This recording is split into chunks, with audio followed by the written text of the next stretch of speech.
Hai semua, salam sejahtera Malaysia. Selamat pagi tuan-tuan dan puan-puan semua. Akhirnya banyak pendedahan daripada SPRM berkenaan dengan duit ataupun dana yang diseleweng. Tidak kira masa yang terdekat ini maupun semasa kerajaan yang lama dan beberapa waktu yang lama.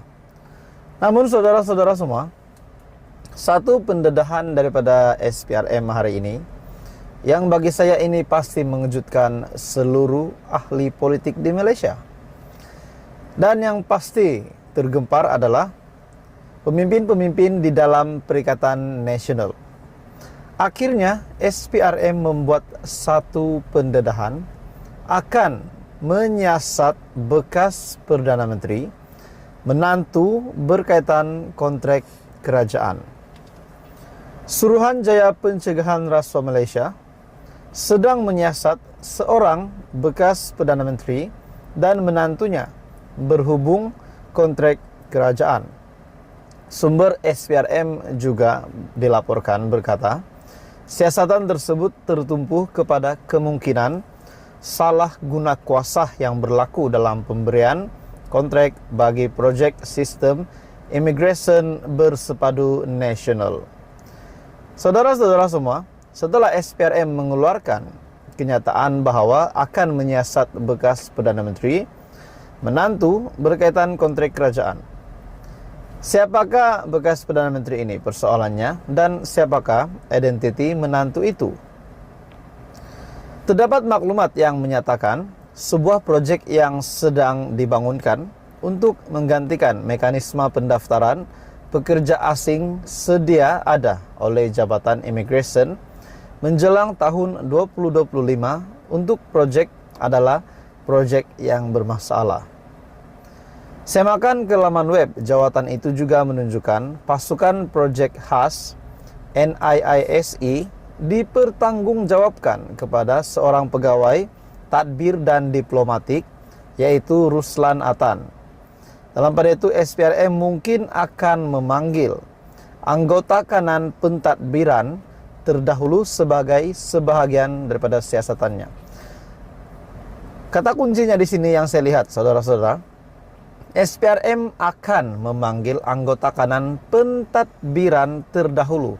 Adakah maksudnya kerajaan yang terdahulu terlibat dengan siasatan yang bakal dilaksanakan oleh SPRM, oleh tim Azam Baki ini? SPRM mungkin akan memanggil anggota kanan pentadbiran terdahulu sebagai sebahagian daripada siasatan itu. Dalam pada itu, pada Isnin lepas, New Straits Times melaporkan Ketua Pengarah Imigresen Datuk Hairul Zaimi Daud berkata NIISE akan diperkenalkan dalam masa 2 tahun dengan semua urusan berkaitan imigresen, termasuklah yang kini diuruskan pihak luar. Sebelum ini, Ahli Majlis Tertinggi UMNO, Datuk Dr. Muhammad Puat Zarkashi, pernah berkata, menantu bekas Perdana Menteri mungkin saudara yang tidak dinamakan seperti yang disebut Perdana Menteri, Datuk Seri Anwar Ibrahim, ketika beliau berucap ataupun bercakap mengenai kroni dan saudara yang dianugerahkan kontrak yang lumayan. Menantu pemimpin itu juga dinamakan dalam satu laporan media sebelum ini sebagai antara seorang pemain utama dalam kontrak untuk NIISE. Jadi saudara-saudara semua, dengan kenyataan daripada sumber kenyataan daripada Perdana Menteri hari ini, di mana telah didedahkan oleh AMT UMNO yaitu Puat Zarkashi, di mana menantu bekas Perdana Menteri itu mungkin saudara yang tidak dinamakan seperti yang disebut Datuk Seri Anwar Ibrahim ketika beliau berucap ataupun bercakap mengenai kroni dan saudara yang dianugerahkan kontrak yang lumayan.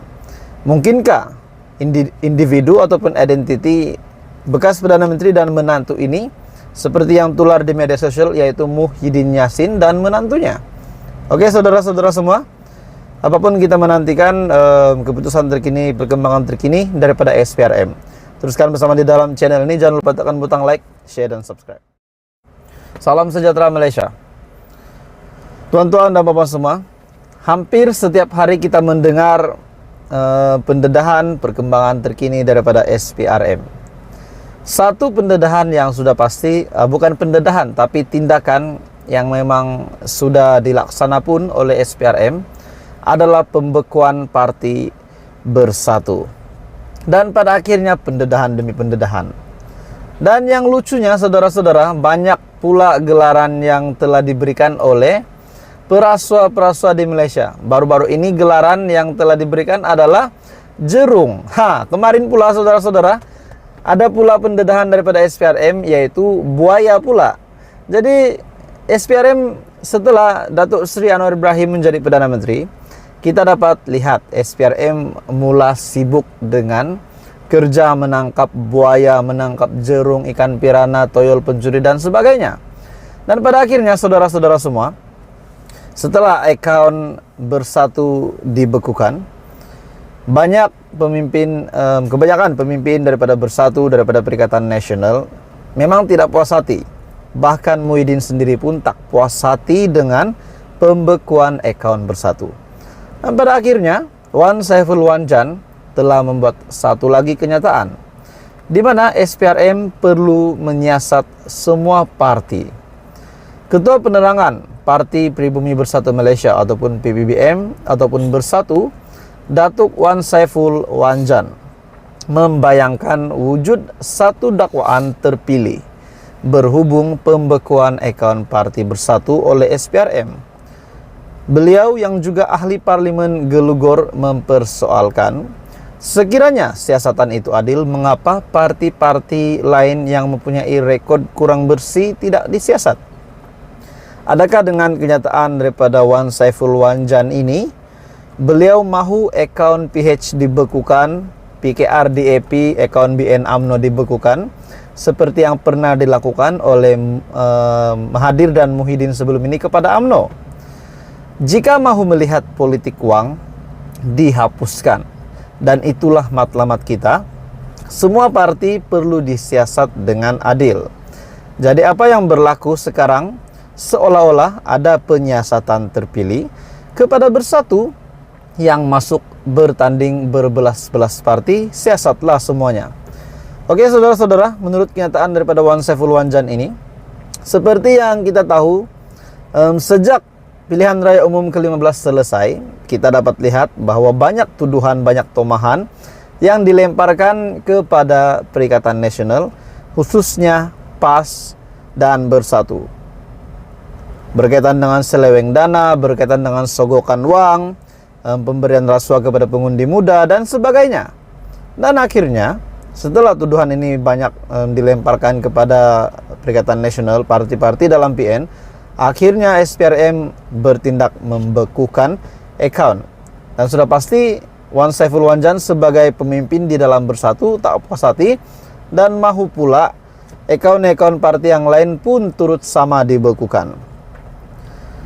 Dalam pada itu, hadir semasa kenyataan daripada Wan Saiful Wanjan selepas mengadakan pertemuan dengan pasukan rasuah Busters di Kompleks Karangkaf bagi membincangkan penubuhan semula kumpulan rentas parti Parlimen Malaysia. Susulan itu, kata Wan Saiful Wanjan, beberapa laporan telah difailkan oleh Bersatu kepada SPRM agar siasatan sama dapat dijalankan kepada parti-parti dalam kerajaan. Maksudnya, beberapa laporan telah difailkan oleh Bersatu kepada SPRM agar siasatan yang sama dapat dijalankan kepada parti-parti kerajaan. Maksudnya Bersatu pun mahu akaun-akaun di dalam parti, dalam kerajaan perpaduan juga dibekukan. Oke saudara-saudara semua, apa komen Anda? Teruskan bersama di dalam channel ini. Jangan lupa tekan butang like, share, dan subscribe.